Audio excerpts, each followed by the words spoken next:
Yes, as everybody knows now, I am operating with a replacement part. Still under warranty. The recovery's been going really well and in a pretty straight line, so really hopeful about the whole thing. Always want to give credit to people over in the UCSF Transplant Center because they are amazing, and so they are responsible for all of this. I also talked a little bit about, well, during the pandemic, like everybody, you had to find things to do. So I spent the pandemic playing way more piano than I ever have in my whole entire life, practicing pieces I would not dare foist onto an unsuspecting public, but still, I mean, pieces way over my head, practicing just standard piano repertoire, but stuff I wouldn't dare play in public. So that was actually really fun to do. And then this whole transplant thing came along, and it came along at just the right time because the recovery period, I'm in going into week 5 of a 6-week recovery, but it came along just the right time that I could actually do it, because if it hadn't happened for even like another 2 weeks, I would have called it off, done it in August. But just in time so that I could do my San Francisco Symphony concerts and then go to Bear Valley for a week right after that. And so I'm going to do that. I keep telling my doctors, here's your goal. I have 2 concerts at the end of July here. I'm not missing them. Now, you need to figure out if I can go to Bear Valley for a week. And so they figure out how to do that, including Bear Valley paying for medevac insurance so that they can helicopter me out if anything goes wrong. So I am covered and covered and covered everywhere I go. And then there's the season we put together, which we haven't even finished the summer season because we're going to do 3 concerts at Brooklyn Basin. And I don't even know where Brooklyn Basin is, so don't they tell me where to go, I go there, I do a concert. So, but there are 3 concerts. The 2 outside concerts are kind of standard classical chamber orchestra. One concert is centered around the Beethoven First, because it's all about new beginnings, and one is centered around the Mendelssohn First, because, again, new beginnings. In the middle, because the people who always get left out of a classical chamber orchestra are the brass. So the middle concert is all brass and percussion. All brass and percussion. So looking forward to that. Our librarian is looking forward to that, but I'm looking forward to that. And then the season.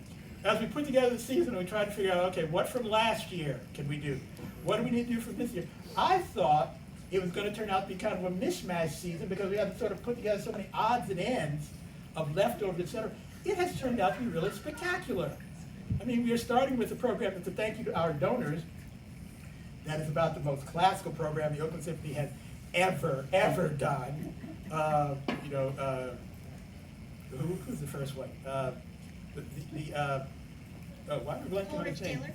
Yeah, Coleridge Taylor, the Black English composer, his Ballade for Orchestra, which was the holdover from last year, and the Mozart A Major Violin Concerto with Natasha, because Natasha is the only titled violin person who hasn't done one, hasn't done any sort of solo piece. Plus, she had COVID, so she like represents the whole thing. And the Dvorak Eighth, and then second concert of Jack Perla premiere. Second concert is more of an Oakland Symphony concert. A world premiere by Jack Perla, which will be, of course, genre crossing between classical and jazz. The Florence Price Piano Concerto. Stop me if I get anything wrong here. And the Brahms Fourth, which I have been really looking forward to last year, and which we're going to do this year. Break Bread is about B.B. King and Ray Charles. So we're putting that together. Yes. Yeah. Showing your age when you do that, but okay. Then we do, which is Playlist next, or is something else? No. Sanctuary Road is next. And Amy Beach. Which is another, Sanctuary Road and the Amy Beach Symphony, another holdover concert from last year, something we were supposed to do last year, which the chorus has been working on through, and so it's a great year for the chorus this season. Then we do the Playlist concert, and thanks to Dina, a lot of sentences around here start with thanks to Dina this year. Thanks to Dina, we have as our playlist curator no less than Debbie Allen, who was also a Kennedy Center honoree this year, which means talk about great timing. Our playlist honoree is also a Kennedy Center honoree. So, and she's really looking forward to it, and I'm really looking forward to working with her. So that's February. Is the other concert also in February? Am I getting that right? March. Beginning of March, yeah. Beginning of March. And that's the Jim Bell concert, yes? Mm-hmm. Yes, where we will do the Fountains of Rome, and we'll work with the Piedmont East Bay Children's Chorus, the guitar concerto, which I can never remember the composer's name, the really famous one. Concerto de Arvanez. That's right, yes. And what else is on that program? There's something else on that program. Afternoon of Fun. Afternoon of Fun.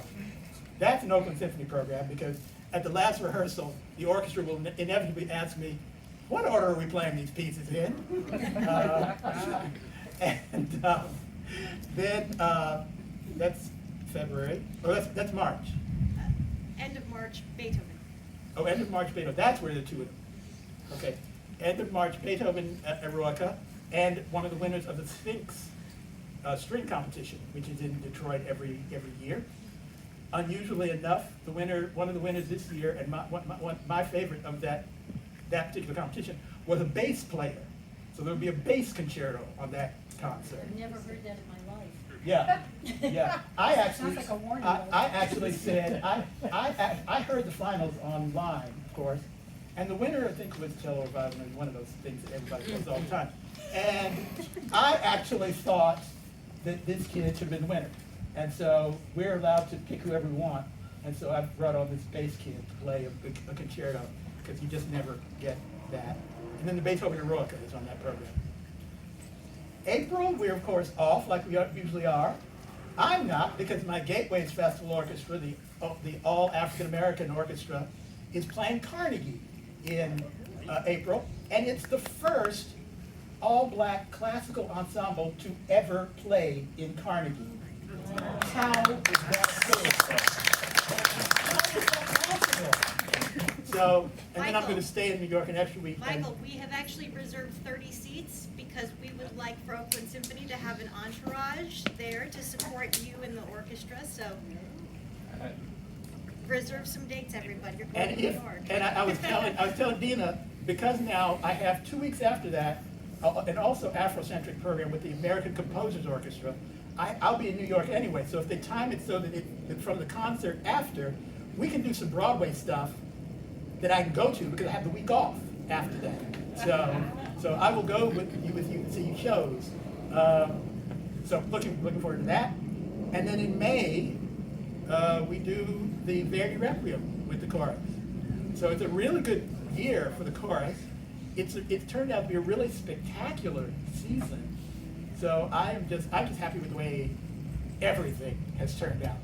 You name it, I'm happy with the way it's turning out. So, and a big thanks to all of you who have been so supportive. I've heard from so many people about, people who heard from people about the kidney transplant, getting in touch with me, because it's not a secret, and as I told Dina and Diego, if you could make any money off of it, do so. We're taking you and the kidney out on tour later. So anything that happens to me, if they can turn it into cash, great.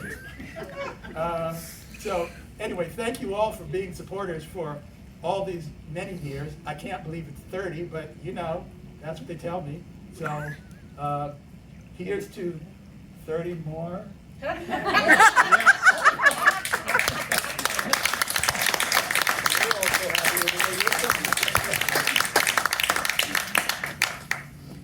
One of the